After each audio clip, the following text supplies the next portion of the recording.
Welcome to SUSD Spotlight, your go-to source for all things happening within the district. Whether it's celebrating student and staff achievements, delving into trending education topics, or highlighting inspiring human interest stories, we've got you covered. Join us as we illuminate the incredible endeavors taking place in our schools and forge connections within our community. Get ready to be informed, inspired, and engaged as we embark on this journey together, spotlighting the extraordinary in SUSD. Welcome to another edition of SUSD Spotlight. Today we are excited to welcome in studio Assistant Superintendent of Educational Services, new to Scottsdale Unified School District this year, Leah Mitchell. Welcome, Leah. Oh, thank you guys so much for having me. Great to be here. So excited to hear a little bit about your educational journey. So maybe you can start by telling our listeners what got you into the education profession in the first place. Oh, I would love to. It's a little bit of a story, but I'd love to share it. I convinced my parents to let me go out of state to college. So I was so fortunate to go to Arizona State University, where I was going to pursue journalism. But I also had to get a job to help pay for my out-of-state tuition. And my first job in college was at an after-school program, a before and after-school program where I went after and worked with kids. It was in Central Phoenix, and it was really that very first day that I got home and thought, oh man, I think I'm supposed to be a teacher. And so that night I called my parents and let them know that the journalist that I was going to be was now going to be a teacher, just like all my grandparents were. And after some convincing, I was allowed to stay at Arizona State and join the teacher education program there. And that is truly where my love for teaching flourished. And what did you specialize in? Elementary, secondary? I specialized in elementary education and teaching English to speakers of other languages. So ESL at the time. It's had a lot of different names and acronyms since then, but always prioritizing supports for students who are learning English and families who are here. And so after you graduated, where did you get your first teaching job? I got my first teaching job at Orangedale K-8, which was in the Balch School District. I was there for a half a year, and then we had this incredible opportunity as the newest members of the Balch School District to open a brand new school. Fun. And so I was part of the inaugural staff at Brunson Lee Elementary in the Balch School District, and through that lens is probably where I got that little touch of leadership, the excitement of selecting curriculum and understanding standards in a different level. I realized I was a total geeky teacher, and I was going to love thinking about curriculum, teaching and learning all of the time, and building the culture of teachers that really and truly come together to take care of kids. And through that experience, I just knew that being in a schoolhouse, being in this work was for me. So that wasn't your last stop, and you've been in several other states. So tell us a little bit more about that journey. Absolutely. I'll tell you, while I was here in Arizona, I met a really cute guy, and he was from the great state of Kentucky. Over the past 25 years, we have been together, and we have lived in each other's states where we're from. And so after a couple of years teaching in Arizona, I moved to Kentucky where he was, and I had the opportunity there to teach fifth grade. I was an instructional coach and an assistant principal at a cute little school nestled in just outside of Lexington, Kentucky in horse country. And so I got to learn so much about the Bluegrass and the Commonwealth and how they run their school systems there. After that, we moved back to Colorado because we had a young son, and that's where my parents were, and everybody wants to be close to their parents when they have babies. Right. So I got to live there for a number of years as an assistant principal in inner city Denver. And that school was a turnaround school. 100% of our students were receiving services through Title I, and the majority of our families were learning English, students learning English, and that was really hard, empowering work. And that is really where I learned so much about the importance of strategic planning, clear communication, and strong relationships with families. That place, that school, DuPont Elementary, really taught me that families are doing everything they can to send you the very best kids, and we have to do everything we can to serve and support them. From there, my husband got a college degree. We got sick of shoveling snow and snow blowing. And so we headed to the beach in Florida where we had vacationed for years and years. And that's where we were for the past 8 years. I moved out of a school-based principalship role in Florida and joined a district leadership team, which I'd not ever worked in a district leadership team before. I'm like, what are these people doing here? And what I learned is that districts exist to serve schools. And I got the opportunity to lead work that I knew was going to make a difference for principals, for teachers, for kids, and then ultimately for their futures and families. And I was so proud to do that. But Mom and Dad called again. Their retirement in Tucson definitely had me wanting to come back west of the Mississippi to be closer to them.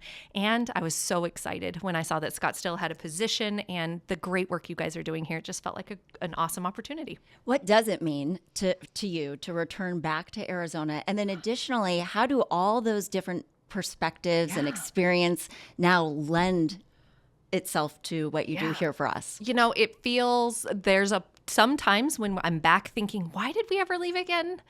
Because people are so nice. Everybody is so kind, so welcoming. And just the environment is about kids. I can see that. I can feel it from the time I looked at job ads on the website all the way through. Every interview, every communication was student-centered, student-oriented, and it really drew me in to want to be here. I think my perspective, you learn a lot that the business is so different from state to state, but also exactly the same. Mm-hmm. Every kid deserves a world-class education. Every family deserves prioritization and supports, and every district should be doing everything they can to deliver that.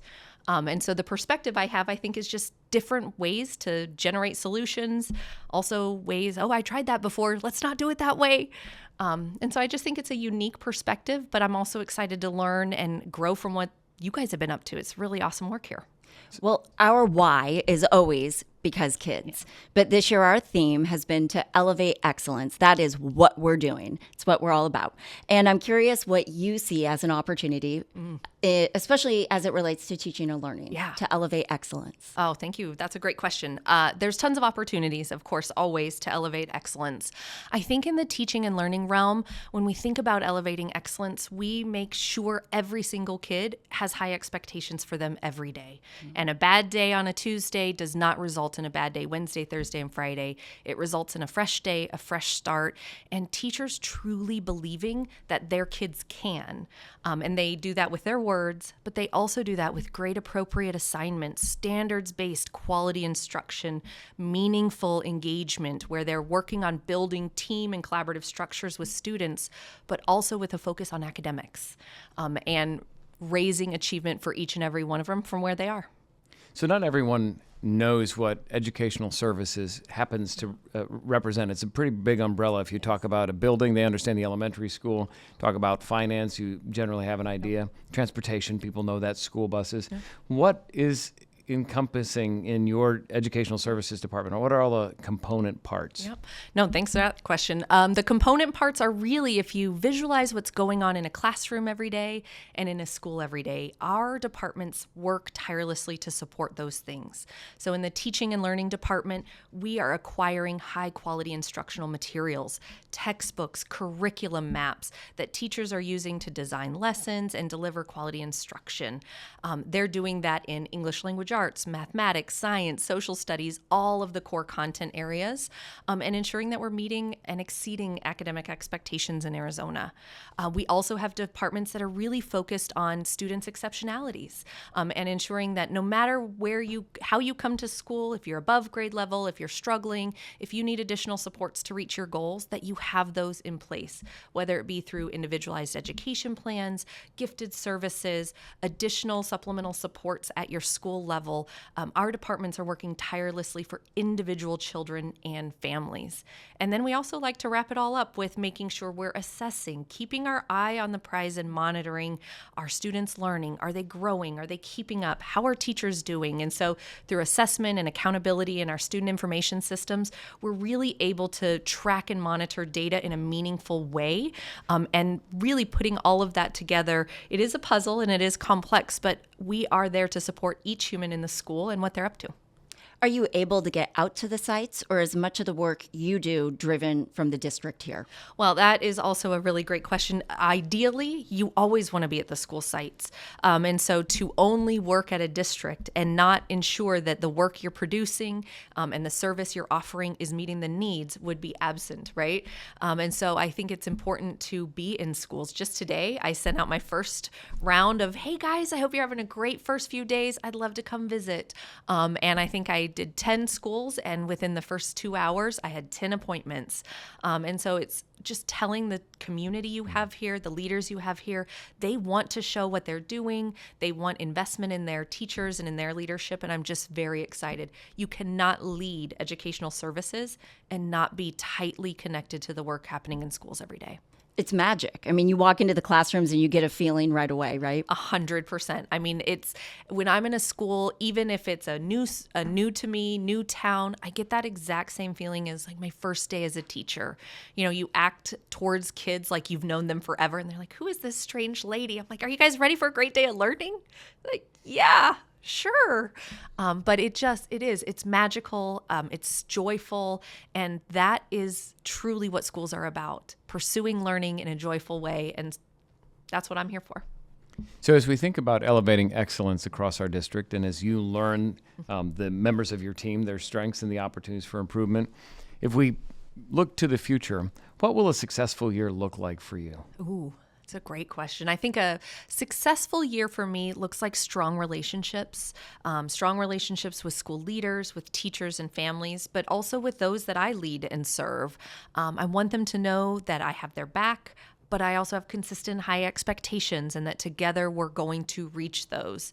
I think clear goals. I definitely want to pursue where all of our kids are crossing the stage with advanced coursework, industry certifications, and that there would be measured progress as an organization and a team in pursuing that. So that's my hope. You know, it's a lot can happen in a year, but really and truly the relationships, the focus, the elevating academic excellence for our kids, and ensuring that our teachers know we're here for them. We believe in you, and we have the supports in place for you to elevate excellence in the classroom. That's where the magic happens. Is there a particular focus this year? I mean, we talk a lot about how we raise or elevate excellence, especially as it relates to academics and increasing test scores and these kinds of things. Are there certain areas that we're more focused on this year? Well, I think that our achievement last year does give us some insight into having an explicit focus on mathematics. I think mathematics instruction for students nationally, globally right now has taken a little bit of a hit, and really, really implementing quality instructional programs, but also focusing on our teachers' practices. Teachers also want support and to know how to meet the learners of today. And so through some strong instructional practice focus, and implementation of quality materials in mathematics, that's an area we really want to make great progress. So as a veteran educator, what words of advice do you have to our people who are working on the front line serving students in Scottsdale Unified? Yeah. Oh, have courage, be brave, give yourself a break occasionally. It's hard. It's hard work to give of yourself to other people's kids, but it's the best work ever. I would also say lean into the colleagues around you.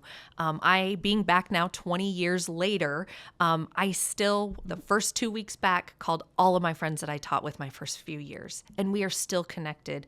And that is some of the most important. I learned how to be a better teacher from them. And so I think that is a huge piece of advice is no one is alone. Everybody has had a day like you are having, and your leaders are there to support you, build those relationships, and lean into your teacher friends. That is so incredibly important. The other really bottom line thing to do, read and know your standards. Good point. Well said. This is a team effort. It's not about individual superstars. It's about working together, relying on your colleagues, knowing your content, and more importantly, knowing your kids. Yeah.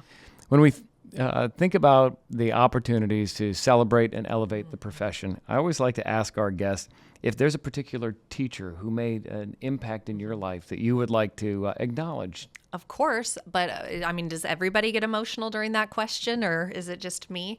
I've had incredible teachers, but the one I would say truly changed my life, his name was David Spencer. He's since passed a few years ago.